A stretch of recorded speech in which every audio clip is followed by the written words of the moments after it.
Taiwan के defence zone में अभी कुछ दिन पहले ही चाइना का एक लड़ाकू विमान घुसा था और उसको जवाब ये मिला था कि 21 दिनों में ताइवान में घुसे थे 60 चीनी जहाज। जवाब क्या मिला था उस पर ही बात करेंगे और ताइवान ने किस तरह अपनी रणनीति बना रखी अपने डिफेंस जोन को बचाने के लिए, इस पर भी आज बात करेंगे।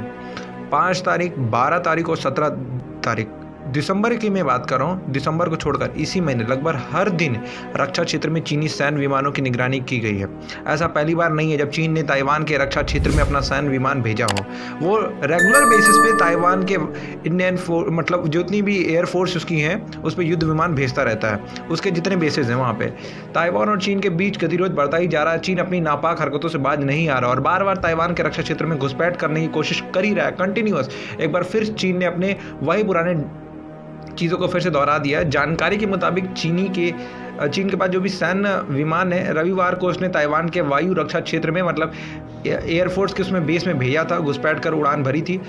MND मतलब राष्ट्रीय रक्षा मंत्रालय के अकॉर्डिंग एक पीपल्स लिबरेशन आर्मी एयरफोर्स सीनाक्षी Y8 प्लेन ADIXZ के दक्षिणी पश्चिम हिस्से में प्रवेश कर गया, जिसके जवाब में ताइवान ने भी अपना विमान भेजा और रेडियो वार्निंग जारी की थी। रेडियो वार्निंग जब जारी की जाती है तो रेडियो के माध्यम से इंफॉर्मेशन दी जाती है, वहाँ पे एक वार्न किया जाता है। इतना ही नहीं, ताइवान ने PLAAF विमानों को ट्रैक करने के लिए एक एयर डिफेंस मिसाइल सिस्टम भी तैनात कर दिया था। इसकी जानकारी ताइवान न्यूज़ ने ही दी है। इसी महीने 60 चीनी विमानों को किया गया था ट्रैक। जो ताइवान में ट्रैक किया गया है कि जो चाइना से जो भी प्लेन आ रहे हैं उसको ट्रैक करने की जो डिवाइस लगाई है उसमें 60 प्लेनों के अभी तक डाटा है। ताइवान के ADIZ में इस महीने अब तक कुल 60 चीनी विमानों को ट्रैक किया गया है। इसमें 36 फाइटर जेट हैं, 2 बॉम्बर हैं और 22 स्पॉटर शामिल है।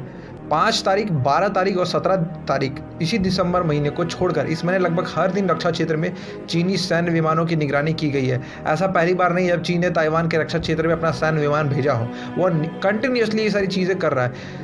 चीनी सैन्य विमानों द्वारा ADIZ में घुसपैठ की बढ़ती घटनाओं के बीच ताइवान का रक्षा मंत्रालय, ताइवान डिफेंस मिनिस्ट्री पिछले साल 17 सितंबर से ऐसी उड़ानों के बारे में जानकारी शेयर कर रहा है पब्लिकली कि अब हमारे यहाँ पे, क्योंकि पहले पब्लिकली नहीं शेयर कर रहा था लेकिन अब ये पब्लिकली शेयर कर रहा है क्योंकि अब इनको मदद की ज़रूरत पड़ रही है। वायु रक्षा का पहचान क्षेत्र एक अर्ली वार्निंग सिस्टम है जो देशों को अपनी हवाई क्षेत्र में अन्य देश की घुसपैठ का पता लगाने में मदद करता है। जो ताइवान पे अब ये सारी चीज़ें आ रही हैं। साथ ही साथ मैं आपको बता दूं, चीन ने ताइवान के ADIZ में नियमित रूप से विमानों को भेजकर अपने ग्रे जोन को टैक्टिस्ट को आगे बढ़ा दिया है। ये जो चाइना कर रहा है ये कंटिन्यूसली बढ़ा रहा है अपनी दायरे को, क्योंकि ताइवान उसको कुछ कर नहीं सकता। वो ऐसा मानता है कि ताइवान उसको कुछ कर नहीं सकता। वो ज़्यादा तो क्या कर सकता है, बॉम्बर बरसा सकता है, ताइवान उसको पे री-अटैक कर सकता है। लेकिन अगर मुकाबले की बात की जाए तो ऑफकोर्स चाइना जीतेगा ही जीतेगा, उसमें ताइवान हार ही जाएगा। इसी चीज़ का चाइना फ़ायदा उठा रहा है। चाइना को ये चीज़ नहीं मालूम है कि अमेरिका ने एकदम ओपनली कह दिया है कि हम ताइवान के साथ हैं। भारत भी कुछ दिनों बाद ओपनली कह देगा कि हम ताइवान के साथ हैं, क्योंकि हम कब तक हम चाइना के दबाव में जीते रहेंगे। हमें एक ना एक दिन फ्रीडम अपनी चाहिए ही चाहिए कि हम इंटरनेशनली पैसिफिक में अपनी बातों को हम किसी के सामने भी हम कह सकें।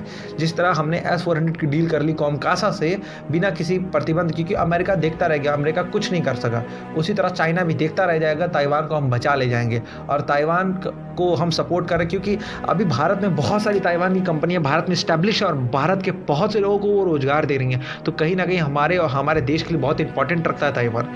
इसलिए आपकी क्या राय है ताइवान पर, हमें कमेंट करके ज़रूर बताइएगा। चैनल पे पहली बार आए हैं तो चैनल को लाइक कर दी, सब्सक्राइब कर दी, शेयर कर दी। Thank you so much.